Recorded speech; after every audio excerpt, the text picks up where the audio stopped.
I'll just stand this time. Okay. I'd been having trouble with my foot, and the doc got it fixed up for me, so we're a lot better than I was.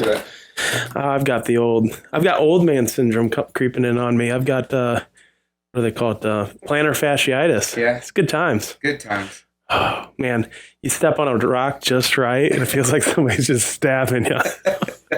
I'll be walking around, jump straight up in the air like a rabbit. I had this, apparently there's like this wishbone thing that's in your foot somewhere, and it'll get to where I can't hardly put weight on my right foot, and I go see my chiropractor, and he lays me on my back, grabs a hold of my foot, and just like ganks on it for me, and it hurts, and it pops, Yeah. and the pain's gone. And it's good for a while then? It is. I love my chiropractor. Yeah. Andy Luderman, he's down in Sherwood. They have like 50,000 clients or something. It's insane. Puts you on the board. Yeah. Racks you like a medieval thing. And it was cool because like chiropractors are scared to work on me because I have like hardware and screws in my neck, hardware and screws in my back. I got a fake hip. Oh my gosh. So they all want to do a bunch of x-rays and all this. And he's just like, man, that stuff's stronger than your bones anyways. I ain't worried about it. You're not going to break it. No, he checks it out. Like, he knows where it's at and what it is. And yeah. Yeah. So we're going to try to work around the baby again. I was telling Dave, the last podcast I was listening, I could hear the whole time. It was really aggravating for me. No, I don't think it was aggravating for anybody else. So, and it wasn't us. So. But it's just us today. I guess Luke is out. Luke's on vacation. Yeah. Luke is on a big boat in the Caribbean somewhere right now. Hopefully having a good time. It's one thing I've never done. Yeah. A cruise. And I haven't either. I really don't have a driving interest. Really? To ride around on a boat for a week or whatever. I'm not saying it's not fun. I'll probably, years down the road, I'll go on one or something. I'll probably be like, I wish I would have done this forever. I don't think I want to hang out with 500 people for that long, you know? I don't, like, and then to me, a cruise sounds about as appealing as Las Vegas. You go there, you drink, you might gamble a little, go see a couple shows. Like, I can drink at my house pretty well and a lot cheaper. Yeah, I get it. And we've never been on a cruise. We travel a lot with the camper, so we can take our dogs because we pretty much don't do anything without our dogs. Yeah. They're older now, so we can leave them in the camper for 7-8 hours, and it's not a big deal. Yeah. I've never been on a cruise. My brother, they like going on cruises. And I've had friends that worked in the cruise industry, musicians and sound engineers and stuff that have done that. And it's good money. It's easy money. Yeah. And they like it. And you get to, when the boat's in port, you get to hang out there too. Yeah. So they like that. But I've never done it myself. Yeah. I won't knock it too hard because I've never gone. It's going to have to be a special situation before I fork down the $2,500 and jump on for 7 days. Now, I will say that my wife and I were completely addicted to the show Below Decks. It's about luxury yachts. They got that. Isn't the lady the captain or something? Or the Captain owner? Lee, and then there was Captain Sandy, who was the lady, and then Captain Lee again, I think. But they had a bunch of Brits running it, right? Yeah. And it depends on, it's still going. There's I don't know. A couple seasons. Probably 12, 13, 14 seasons. Yeah. There's a lot. And we were I think we were on vacation somewhere, and we were getting a local station, and they were running like a marathon of Below Decks, and it was like really crappy weather outside. Yeah. So we just sat there and watched Below Decks for like a whole day, and then we got into it. So, yeah. So. Huh. I've seen a few episodes. It's an interesting show. It's more about the crew. Yeah. And how they interact and stuff. And yeah. She's not gonna cooperate. This is driving me crazy. And it's not like a bad thing. I'm not upset. I mean, she's 4 months old, but I'm like, she's been sleeping the whole time, and all of a sudden now we'll hear her babbling in the background. But well, she's not screaming, yelling, and throwing stuff. So. Man, the weather's been good. Yeah, for sure. We got that rain last week, but we've had, 3-4 days lined up now. I hope the freaking backyard dries out. It's been like a kitchen sponge. Yeah. You still can't mow out there. Our front yard, there's some hills in it, so we'll be able to mow out there. But yeah, not in the back yet. I've been keeping an eye on the garden. I might get the top of it, the high ground, rototilled tomorrow if the rain holds off. But it's pretty. So like your situation, wet. You have some land and you have like you do a lot of like gardening and stuff like that, and you have beehives. Yep. How many beehives do you have? Oh, so it varies throughout the year. I sell a lot of, like, they call them, it's a nucleus. It's like your starter hive, if you will. Right. So everybody sees like hives, and most people, like, the kind of industry standard is either an 8-frame or a 10-frame boxes.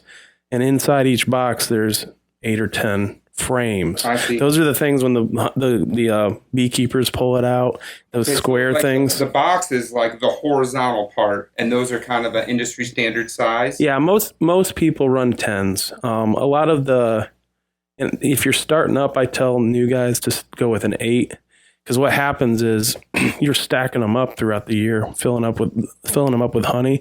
Those 10 frames full of honey are like 100 pounds. Oh, really? And like my back hurts in the fall. Handling all yeah, so it's more expensive to run 8s just because you have to buy more boxes. Yeah, but it's a little bit more manageable, especially if you're getting some age on you, or you're not a strong man. Sure.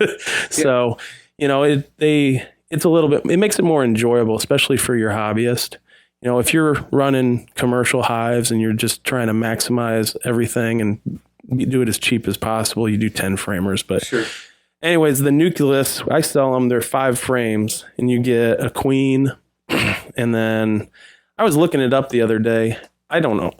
I figure it's like 7 pounds of bees, but either way, they say that's like 30,000 bees is what I'm selling you. Wow. So, yeah. That's a big number. Yeah. Like I did a delivery. If you buy more than 10 from me, I'll work with 10 nucleuses, or nukes, they call them. Mm-hmm. I'll drive a little ways to help, alleviate any, I don't deliver unless there's some extra in it for me, to be honest, because there's a lot of time and effort. But we went up to the Detroit area. Actually, I met them up at Cabela's. Oh, yeah. And we had... That's Monroe, right? North of Monroe, Dundee. Yep. That's right. But we had 20 nukes in the back of the truck. Really? We were doing the math. I'm like, there's a lot of bees back there. I hope we don't flip the truck. 600,000 bees in the back of the truck. I'm sitting there. I told Chris, I go, this would be a mess if we crash. Like, this would not be the time to crash. Yeah. They wouldn't. The paramedics and stuff would come up and be like, nope, they can die. Just bring a fire truck and a hose. Yeah, it'd be bad. But no, we this is the time of the year when I say we, but I have all of what we call our overwintered nukes. So a lot of people, I sell 2 seasons of nukes usually. It's always in the spring, but right now, the bees that made it through the winter are ramping up fast. Sure. And if you can have them ready to go right now, they're a premium price.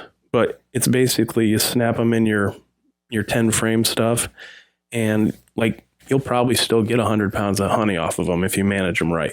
You'll get a good amount of honey. In a season, you mean? In this first season, there won't be as much built. There's other ways to do them, but this, you get a super early start. They're rocking and rolling. You got a lane queen that's in there from last year. It's her genetics and everything. It's just all set up and all established. Yeah, they're going. Right. And if like I said, I've been unloading all of my overwintered stuff right now. People like it also because it's up here in Ohio. It's proven genetics. There's some people that say that, if you get your bees from Georgia or California, they may not be able to take the harsh winters. Or maybe some kind of disease or something like that. Or yeah, the diseases are pretty widespread, so you don't have I mean, bees, a lot of people don't realize, like, they ship them everywhere. Like, around here, a lot of people that have, like, big time operations, like, they're just now first part of February, they ship semi loads out to the almond bloom out in California.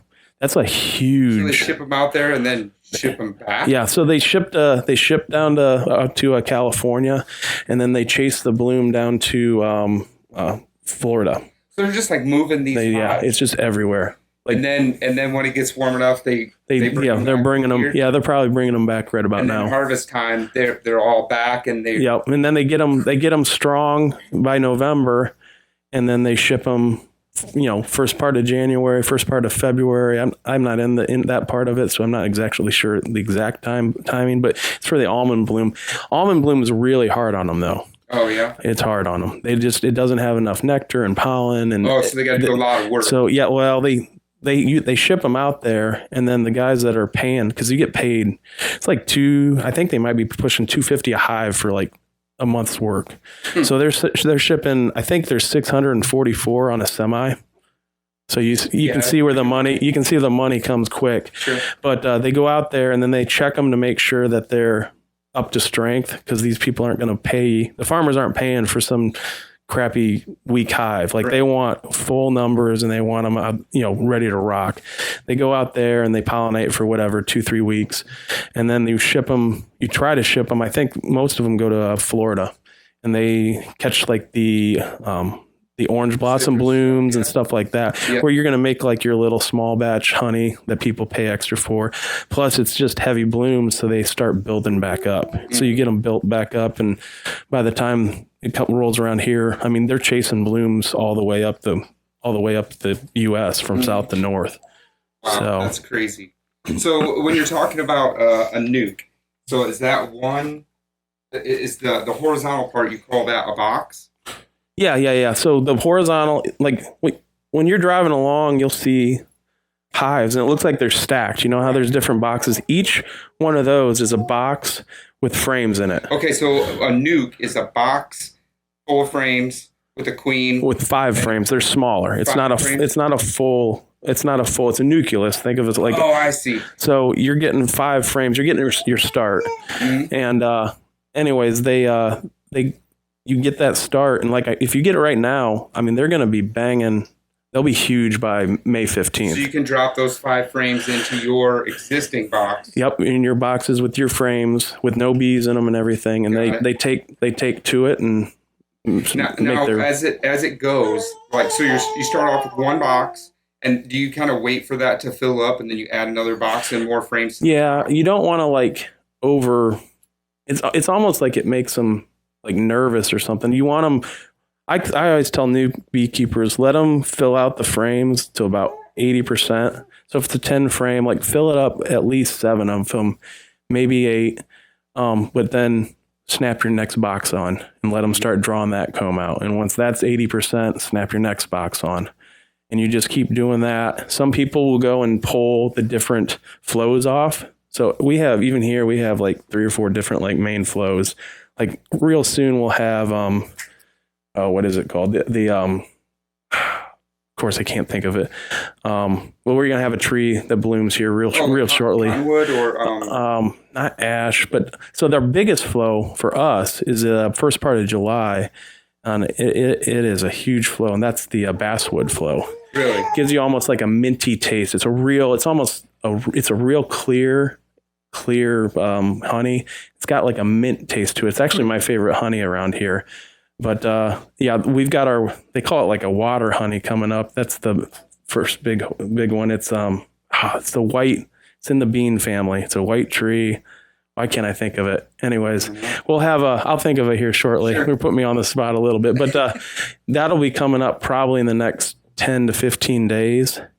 And if we have a good one, they'll fill 2-3 boxes up with honey, in a week. And then you can pull that. You pull it, and then you have like you're really clear. I mean, it almost looks like a bottle of water. Huh. Super sweet. It's really, really, really nice. So then, when you're going to pull that, how do you You just like transfer the particular comb that has the queen in it. You put it in another box, or Yeah, so normally on those boxes, your queen is going to stay in the bottom two. And then after that, she might roll up into it, but a lot of beekeepers, they put a queen reducer. It's this thing that has holes in it that the queen's bigger than the rest of the bees. Right. So the workers can pass through it and put, honey above, but the queen hits that mesh and she can't get through it, and it keeps her down. And the reason you don't want her up above is she's laying eggs. So then you have a bunch of brood and eggs that's right next to your honey. It's not honey. Yeah, and if you try to spin it, like you have brood and eggs in your honey, and it's just you're wasting the brood and eggs. Exactly. Yeah. Yep. So a lot of guys keep them down. I use them 50% of the time. A lot of times, if you can get the bees to do, it's called a honey crown, but like you'll have the brood on the frame, and then there'll be a big, heavy honey line. If you can get a good honey crown, she won't generally pass that. She'll hit it and come back down. So if I open up a hive and my second box, so it's the first one and then the second one, if the second one has a good honey crown, I don't put the reducer on, because there's quite a few studies out there that look at putting reducers on, and when that goes through, like they got to squeeze through, it's hard on their wings. It actually wears them out a little faster. So you're only getting like 5 or 6 weeks out of a bee anyways. So if you lose even 10 or 15% of their lifespan because they're squeezing through, like that's a big deal. So that's 10 or 15% of your production as well. Exactly. So if I get that honey band, I just kind of let it go naturally. And then, I do most of my pull around Labor Day for honey.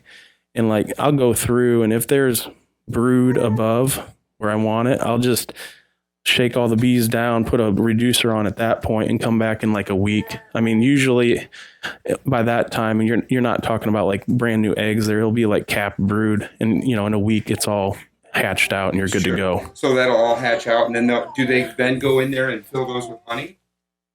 Like yeah, they'll backfill, like on a really heavy flow. They'll actually backfill. Give me 1 second here. This is super interesting. I don't know anything about honey and stuff. It's pretty cool. Well, so like if I wanted to be a bee farmer, just a hobbyist bee farmer, what's it going to cost me to get started? So the bees are going to cost you pushing $200 a box. Okay. And then the boxes, I was figuring this up. I figured if you wanted to spin your own honey and everything, I told somebody you're probably looking at $2,000.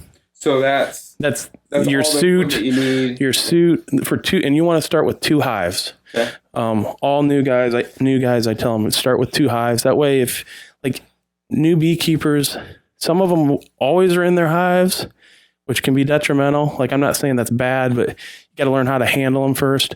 But the other way is a lot of them don't want to get into their hives. But if you have 2 hives, you can look at the number of bees coming out, and you're like, hey, there's only, that hive over there looks like there's half the bees coming in and out versus the other one. And it gives you an idea like, hey, maybe there's something going on for a new comparison between the two. Yeah. The other big reason is it gives you bees to fall back on. If one crashes and burns, let's say the queen dies. Without a queen, your hive is toast. Right. Like you roll her. Like when I say roll, that means like you'll pull out a frame and you don't do it right. If she's on that frame and you roll her and squish her, she's dead. Right. You got an issue. You have to start managing around it. Sometimes queens just die. Like for whatever reason, they get old, they die. So most of the time, those bees, as soon as that queen dies, they'll know something's up and they will start trying to make a new queen. But it's not always successful. I see. So if you have the other hive to pull off resources, you can limp the second not dead hive, but the one without a queen, you can limp that one along and keep a lot of really negative things from happening for almost indefinitely if you know what you're doing. Really? So if you don't have extra to pull from, another hive to pull from. Eventually, they're going to try to make a queen right away. And if it doesn't happen, eventually the last, like, I guess, emergency button that the bees hit is one of the workers, which doesn't have developed ovaries. They're not mated. So I think it's a diploid bee. I mean, they just cannot reproduce because they've never mated, and they never will. Like, the queen has to be selected from the time it hatches. Yeah, and there's like, different food and all that. Exactly. Kind of stuff. Royal jelly and everything. So you can't just like have a worker lay an egg and it become viable. But what they do is you'll have a worker when the queen pheromone leaves the hive after a period of time, 3 weeks or so, 4 weeks. They go into the pheromone causes it suppresses these workers' ovaries so they don't lay. Well, if the queen's gone, they start laying, and they lay, I think it's diploid eggs, which turn out as drones. So it's males. You'll open a laying worker hive, and it'll just be full of these weird looking, small, puny looking drone or male bees. And all it is they know they're dead. And it's their last gasp of trying to get their genetics out there. So they're pushing a whole bunch of males out there, which are intact and valid. And they fill up their whole hive with drones. The hive dies out. The drones go out, and maybe they're able to mate with a queen. And even though that hive died off, their progeny, their genetics carry on. I mean, that's what it comes down to. But if you have another hive, you're able to there's ways to do it. I won't go in depth, but you can save a queenless hive with another hive. Now, what kind of makes sense to me would be to just get another queen and put it in that hive. And that's for a new beekeeper. That's what you do. Yeah. Guys like me and like around here, we've got Carlin. Andrew Carlin's pretty big in it, and a couple other of them. Like, it doesn't make sense for me to go buy queens because I can manipulate everything and make it happen. I mean, sure. I'm selling, 100 nukes from starting on Saturday, and I'll have them all out the door probably by next Saturday. And those all have a queen in them? All of them. Wow, that's crazy. Yeah, every single one has a specific queen for it. But I mean, for me, I'll have all those replaced by May 1st. Jeez. Like every single one. They won't be strong. Yeah. But by the end of the year, they'll be strong. Yep. They'll be going. Every single one will be replaced because I'm already grafting for queens and getting everything ready to rock. Wow. So that's super cool. So then we were talking about equipment. So you pull the combs out, and then you like kind of hot knife the where they seal the honey. Yep, you got to take the cappings off. Okay. Because they're sealed in. Right. And then once you take the cappings off, you put them in a spinner. I call them, yeah. Mm-hmm. So some of them are like flat, and you have to do one side at a time. Mm-hmm. And then I have a radial, and those. When you're looking at them, the cells look like they're straight out, right? But they're actually angled up just a little bit. So if you spin them on edge, they'll go out. Yeah. So I'm able to do a lot more quickly, right? By doing them that way. Load a bunch of and mine's not even big, but I've got a 20 frame spinner, and I mean, I can do 2 boxes at once. I mean, there's probably 100 pounds of honey at a time. Wow. Ripping out of there. So how many, I guess this would be a really hard question for you to answer. Like how many hives do you have? Well, that's what we were talking about when we first started. Yeah. So I would say I have what I call my production hives. And those are like 10 frame ones. They're basically my emergency stop valve. So if, they're livestock. Things can happen. Sure. So the nukes are you got to really manage them hard or they just die. Right. Like I overwinter in 5 frame nukes or even 10 frame, like 5/5, which I'm good at and know how to do it. But like say we had a really early cold snap. Yeah. And it nuked out all the on my nukes, but it killed out all of the open brood on them. And then they started running out of honey. I had to actually go and I keep those other hives, my big hives, as extra stores. Everything's about having like emergency supplies. Sure. And I went and ripped a whole bunch of honey out of my big hives and just went around and dropped honey into my nukes. Full racks into the... Yeah, I just switched them out just to give them, I needed a bump for about a week. They need food. Yeah, if you weren't aware of it or you just have them out on the back 40, like there were a lot of people that cold snap, just they don't have bees right now. Right. They're gone. Like, oh, they were looking great 2 weeks ago. Yeah, it was 60 degrees the middle of February. They were flying. Mm-hmm. But then it was like 2.5 weeks back to back of cold, like wintry weather. Mm-hmm. And they had already went into their brood cycles, and they just stretched themselves too thin. And if you don't manage them, especially up here in these northern climates, you will have issues. I imagine when it gets cold like that, they're burning a ton of calories just to keep the hive warm. Yeah, that's the big thing is like they don't actually keep the hive warm. They call it the cluster. So in the winter, they just get in a big ball in those hives. If you take a FLIR, thermal or something, you'll see it. The hive's cold. Yeah. But you'll see the cluster will be hot. They keep it like 98 degrees in the center, and they're constantly moving around in it, and they flap their wings, and that warms it up. And so they keep that cluster warm. Mm-hmm. But people are like, well, you got to keep the hive warm.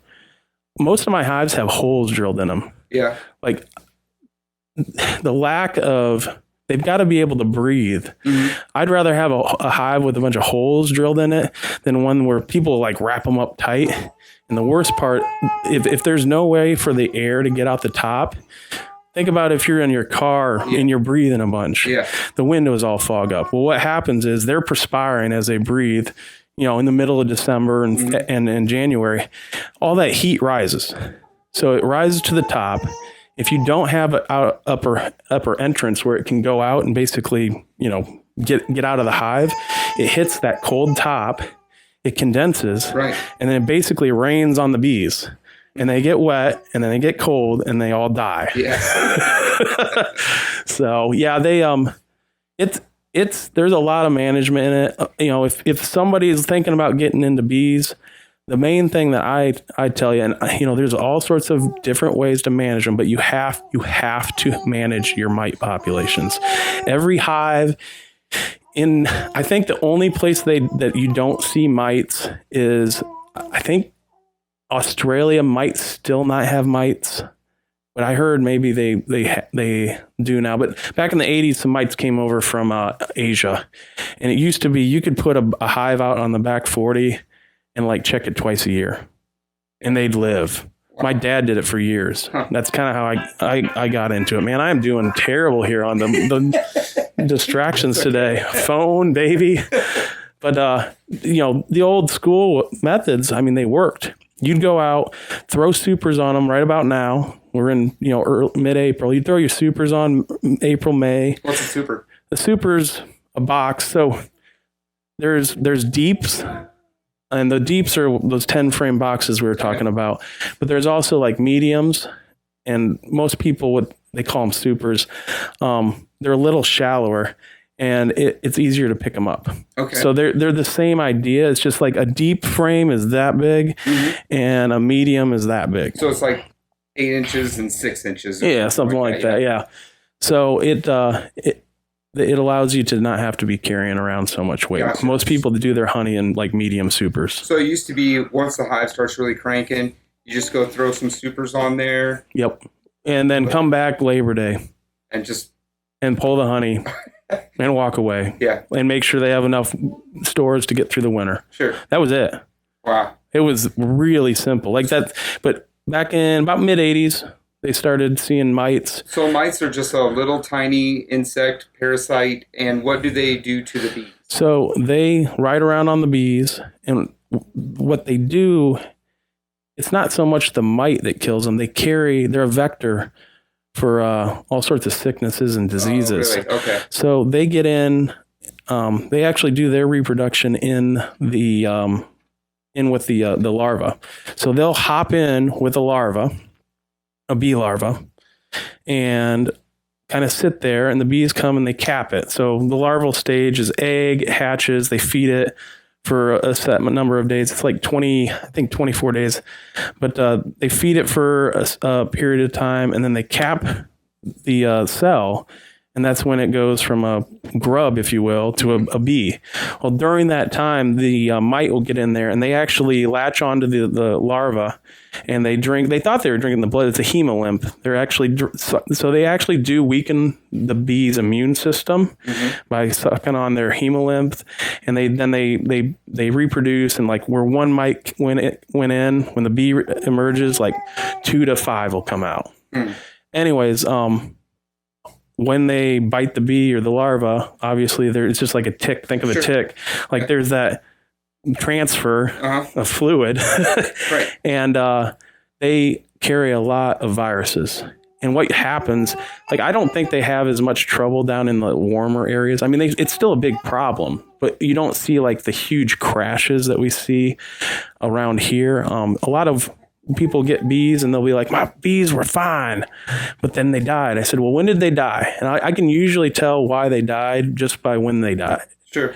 So if your hive dives before Christmas, you probably had mite issues. Your mite numbers were way too high, way over the threshold that's acceptable for the hive to carry, and they were weak and run down and sick. It'd be like you if you had a cold and you went and stood in the cold weather. Like go hike to Defiance. Yeah, like you're going to have some trouble.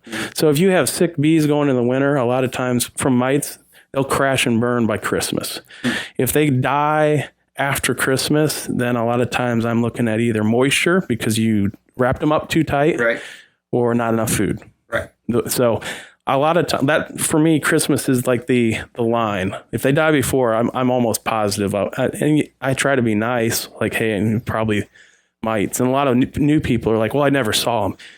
They're like the size of a pinhead, and they like get under their wings and stuff. They're hard to see. Sure. Like I go through millions and millions of bees a year, and I'm lucky if I'm not actually doing an alcohol wash, which is a method that you use it kills the bee, but it kills the mites, and you're able to count how many mites per bee. Yeah, which you're able to sample. Extrapolate out to what's the load on them. Alcohol wash 10 bees and see how many mites you get. So it's a cup of bees, and if you have more than 3 mites per cup of bees, you need to start handling them. Yeah. But unless I'm doing that, just going through my hives, I'll be lucky to see 5 mites a year, and they're in there. Yeah. It's just they're hard to see, and new people they don't take them serious because you don't see them, and by the time they realize what's going on, it's sometimes too late. Well, I'm a dog guy, and same thing happens with fleas. Mm-hmm. You know,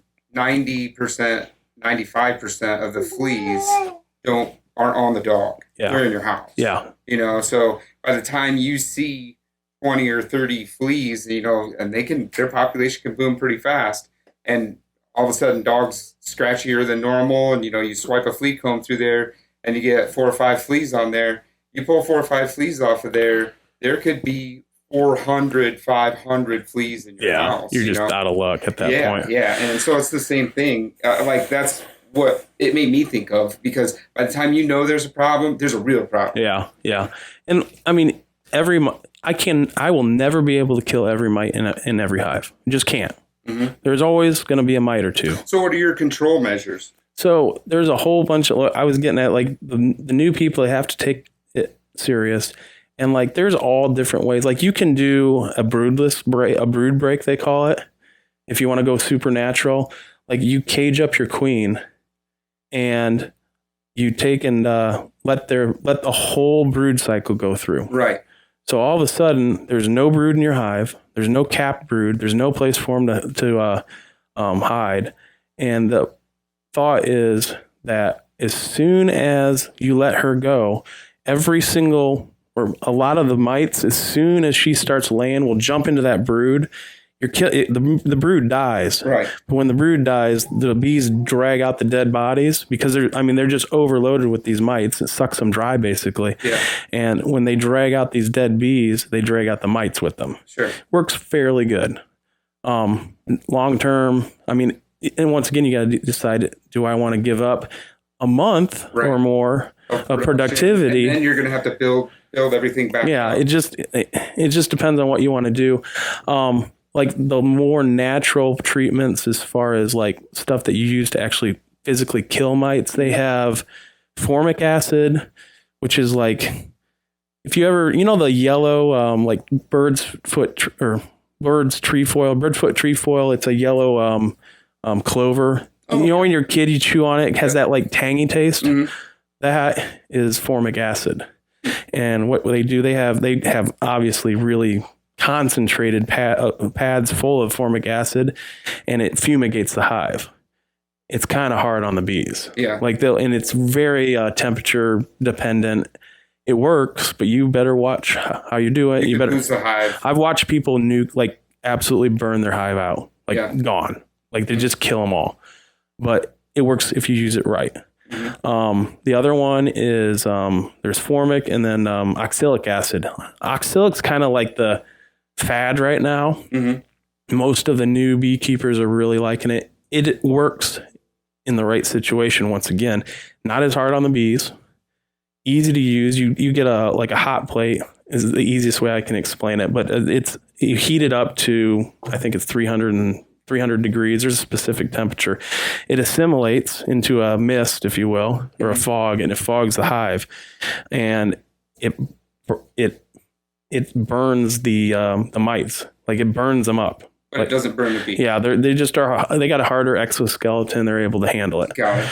And it's great if it's like 99%, like it'll kill 99% of the hives, or not hives, but mites. The problem is it only kills mites that are out in the open, exposed. So if they're under the capping, mm-hmm. where 80% of the mites are at any given time, it doesn't kill those. Right. So people they'll do like 5 treatments, 5 days apart. You just keep trying to catch them. Yeah.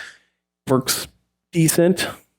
I use it in the winter during the broodless period. So I use a medicated for most of my stuff. It's called Apivar. It's like a low grade, it's a low grade pesticide is what it is. Kills them under them. It's a 40-day treatment. I do it about the second week in September. It kills all the mites in the hive, or most of the mites in the hive. Gives me 2 to 3 brood cycles for, if it was a sick hive with too many mites, gives me 2 or 3 brood cycles before winter to get new winter bees that are healthy to get it through the winter. Mm-hmm. And so the other issue that we have is you'll hear about, they call them mite bombs. Usually about the 1st of October, if you have really high mite levels, your hives start crashing, just eat shit.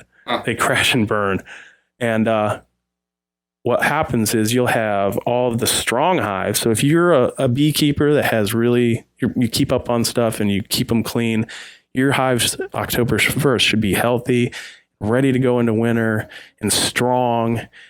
Well, your neighbors don't. And it's, maybe it's their fault. Maybe it's no fault of their own. They just don't know. It's something that you have no control over. People get really mad about it, but I just manage around it. I expect that there's going to be so-called mite bombs around me. So when you say mite bomb, this is a hive that they haven't taken care of, and it's just loaded. It's loaded up with mites. They crash. The bees all start dying, and all the strong hives come in. And it's free honey. Yeah. So they just go in and they will rob that thing out in a day.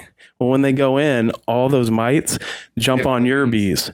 So if you don't have like a extended release treatment, I've seen hives that are super clean 1 week, and then I'll go back and just do a quick test in a yard somewhere, and it'll be like, and you don't want more than like 3 or 4 mites per cup. There'll be like 25 mites in your cup. Wow. It'll go from perfect, like 1 or 2, to 25, which is a death sentence. Well, and now you're later on in the season. So if you then treat that hive And so now your hive doesn't have time to build up. Exactly. So I use, and some people would probably and may have comments and say it's the wrong way to do it, but I do it. I tear it on Labor Day. I take off all my supers. I go to my 2 brood boxes and I treat them with the Apivar, and it gives me 44 days of control. So when the mite bomb problem rears its ugly head, which it will every year, some of my hives are going to find an old hive that's just a mess, and they drag all those mites back. It doesn't matter, because in 2 or 3 days, all those mites will be dead too. Right. So, and then I use, the reason I back it up with the oxalic is because it's a medication. If I don't get a 100% kill, which you never do, right, over a period of years, you could start seeing resistance. Sure.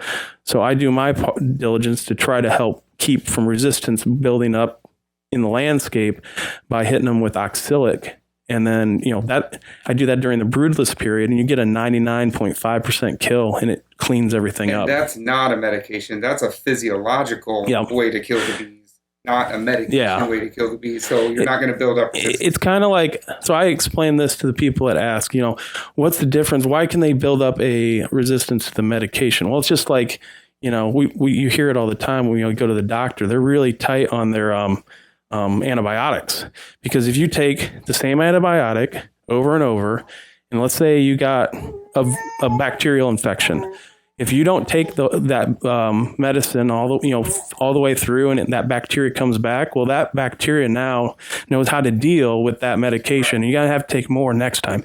So with the miticide, it's the same deal. If I don't kill off all the mites, those mites that do live, they've lived through it. They're going to figure out, or their bodies now know how to handle it. Maybe not 100%, but they're going to handle it better. And those are the only ones that live. So then you have the next year an entire all of their genetics are going to be resistant. The difference between that and the physiological, as you said, so think of it as, that stuff, the oxalic acid and the formic, it's burning them. Right. So Dave, if you went and jumped in a fire tomorrow, this is the easiest way to explain this. If he jumped in a fire tomorrow, and you got third degree burns, and you almost died, you got skin grafts and everything else. 2 years later, you're never going to be 100% back, but you're pretty good.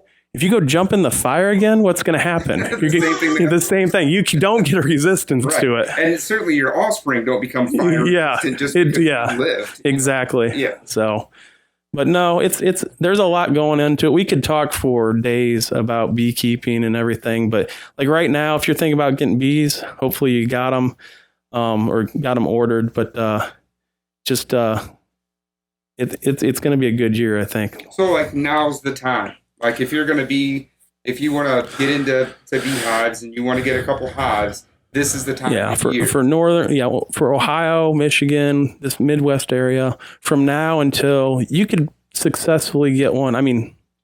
As a new beekeeper, I'd say don't get them any later than probably June 15th.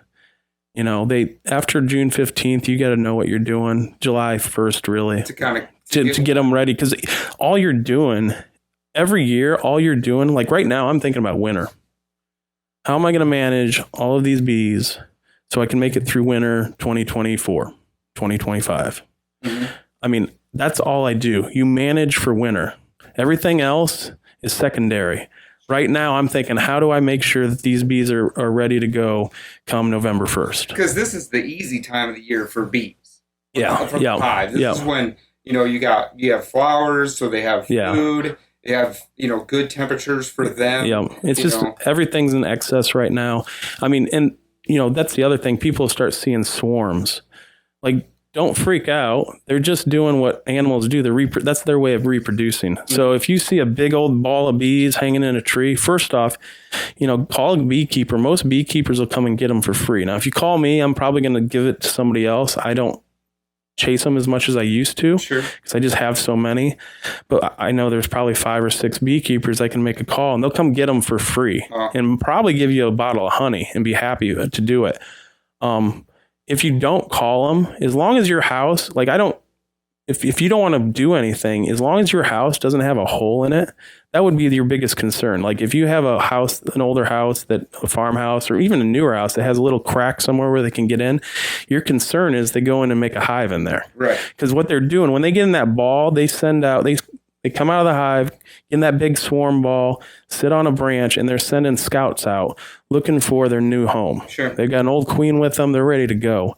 And they just keep going until they find a place that will make a good home for them. And then they'll all they never stay on that branch. They just pack in there. You know, usually within a day, but 2 to 5 days max, they're going to pick up and fly away to wherever that new home is.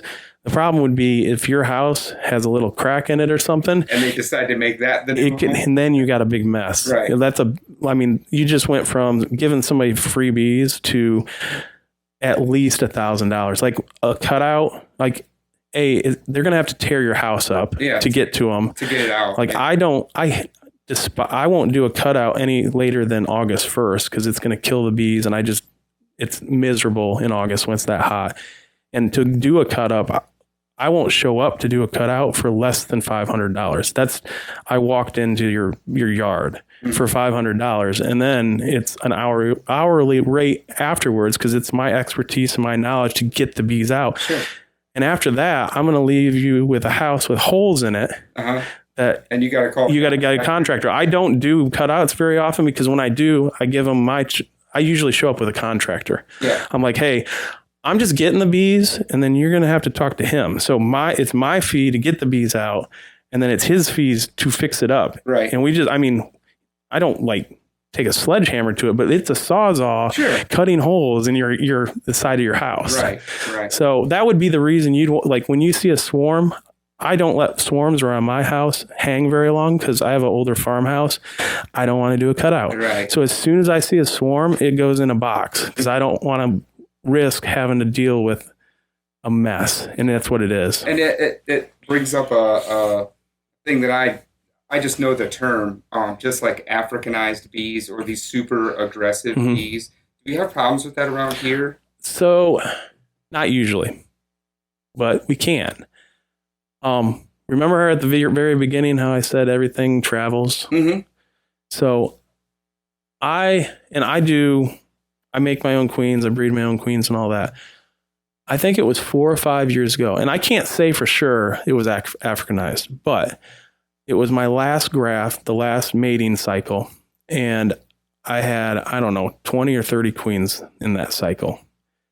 And it was late July, I think it was mid-August. Anyways, all of the commercial boys by that time are back up here. And we got some monster commercial guys just south of us in Paulding County.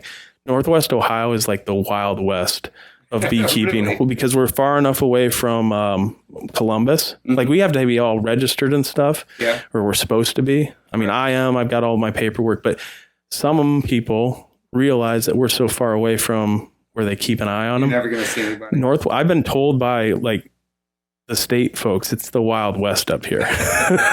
People, they just bring in pallets and pallets of bees and throw them out. And then basically dare people. It's not well funded. The apiary program's not well funded, but basically dare them to come and find them. And they don't find them unless somebody turns them in. Right. But anyways, I think I had a set of queens that bred with an Africanized. And I had them that winter. The next spring, I sold some of those queens. And I kept a few, and they were the meanest bees I've ever been involved with in my entire life. Usually in order to get them mad, you're going to have to knock their hives over. They're not mean. Everybody's afraid of them unless they've got terrible genetics, which nobody keeps mean bees around. You kill them. Yeah. If I get it, I'm really picky about it because I'm selling them.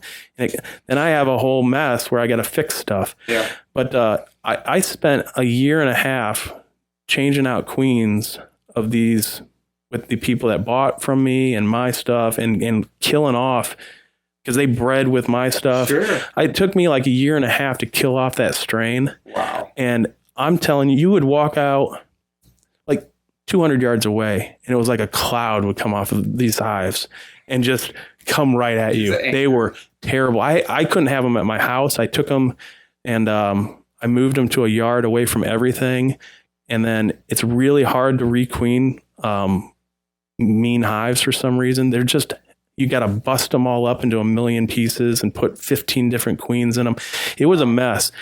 That's the closest I've ever seen of maybe we had it. I mean, and I feel like it might have been because I've never seen anything like it in my life. And it took me all of it that year. And then I finally got the rest of them, like a couple killed off that had, the genetics are in the area at that point. It's not just my bees that bred with them. Everybody's bees bred with them. The swarms bred with them, everything. Sure. Yeah. So it took me about almost 2 years of just killing queen after queen after queen until I finally got the right genetics back in. Man.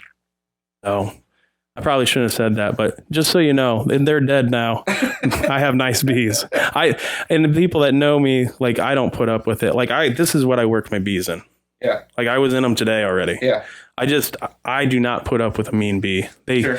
If you go to my yards, you'll see there'll be hash marks on my hives.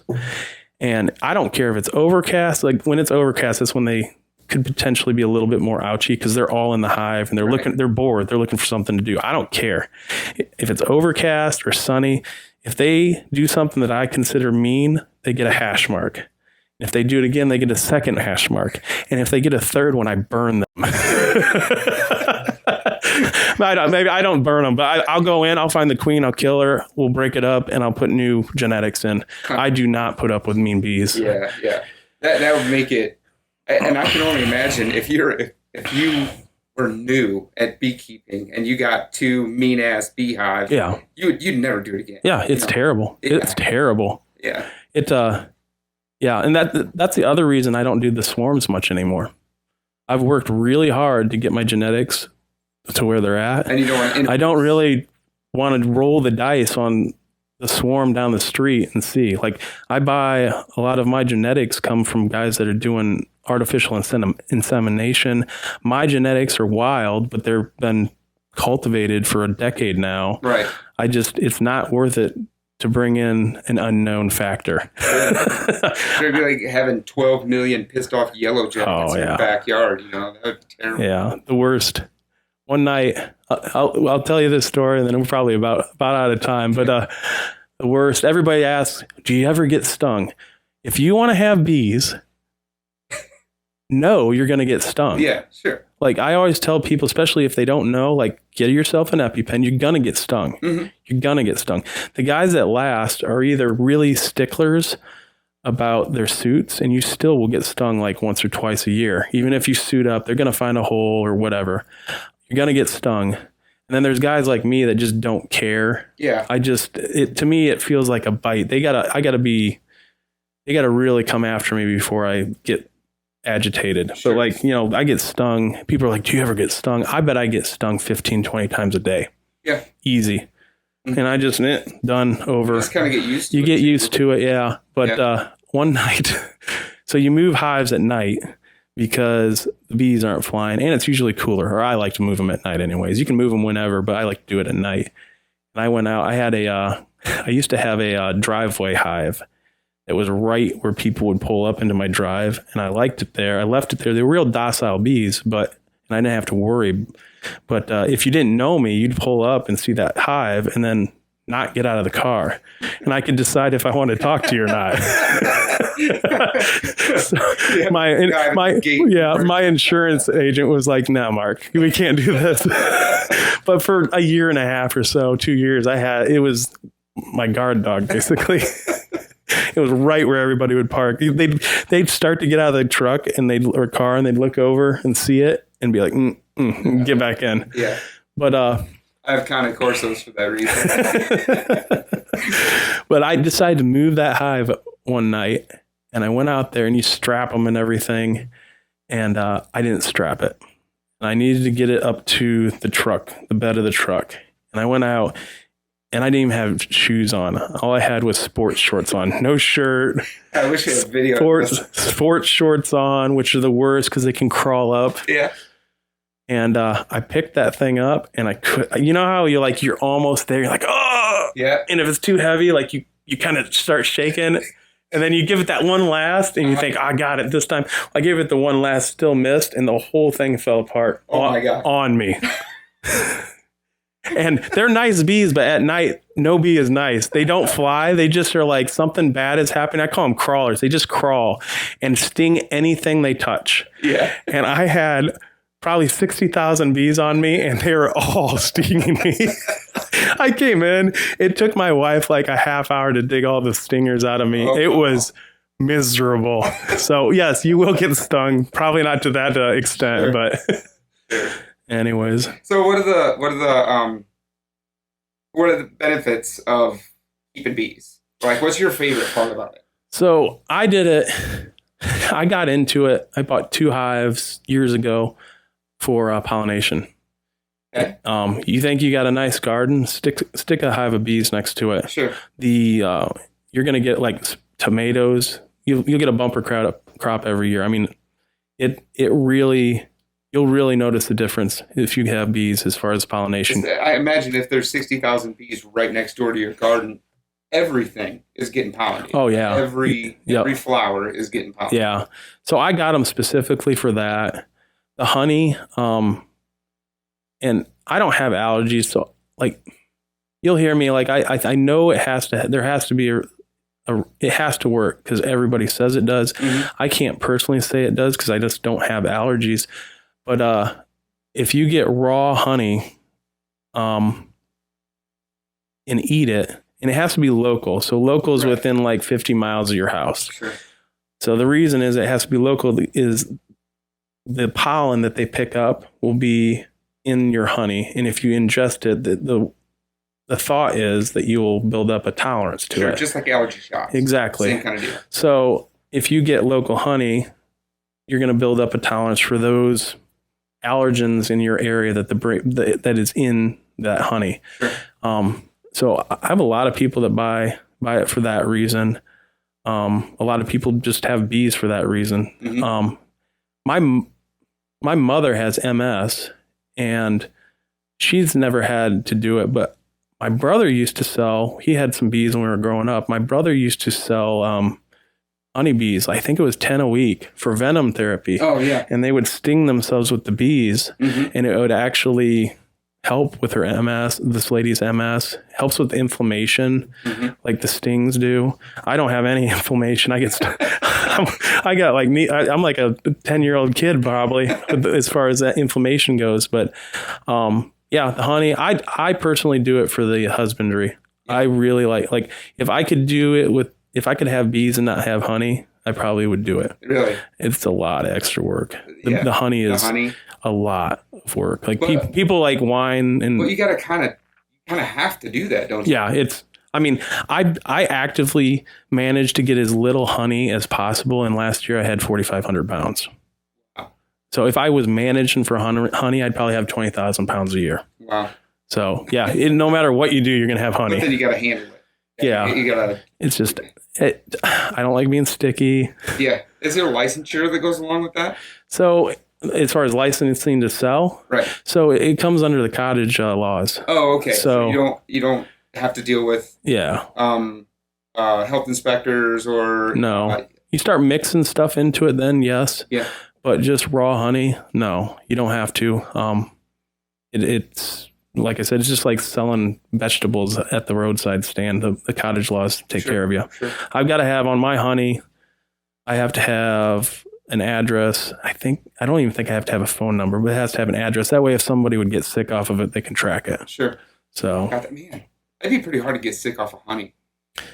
It would be. Because there's honey that's like tens of thousands a year. Yeah, it never goes old or bad. Spoils, they found it in the pyramids actually. Yeah, I imagine if the conditions were just right, there could be some kind of fungus or something that could grow in it. The only thing I could have, when I sit there and think about it, the only way I see you getting sick off of honey is if somebody has just terrible practices for extracting it, because it's sealed in the hive. Right. So it's not like you're going to pick up anything there. You're cutting the tops off and it's coming out pure. Mm-hmm. If you were in just some terrible place that you were, pulling the honey or extracting, and there was, your cat sitting on the extractor peeing it or something, like foreign material. Yeah, that would chicken shit. Yeah, that would be about the only way. And I'm not convinced that the honey wouldn't kind of like bind to it and keep it almost from getting to you. Or because I know they used to treat wounds and stuff with honey. Like it's been around forever. Yeah, longer than us. Yeah, so that's cool.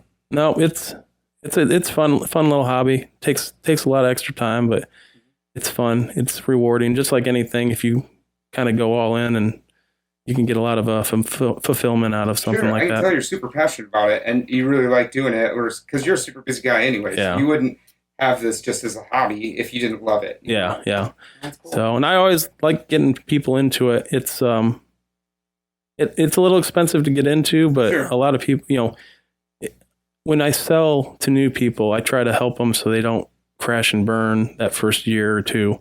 That way, I to be honest, my goal is to only sell you bees once. Mm-hmm. I feel bad for the people that have to buy year after year, and it's always the same thing. It's always the mites. Yeah, it's always the mites.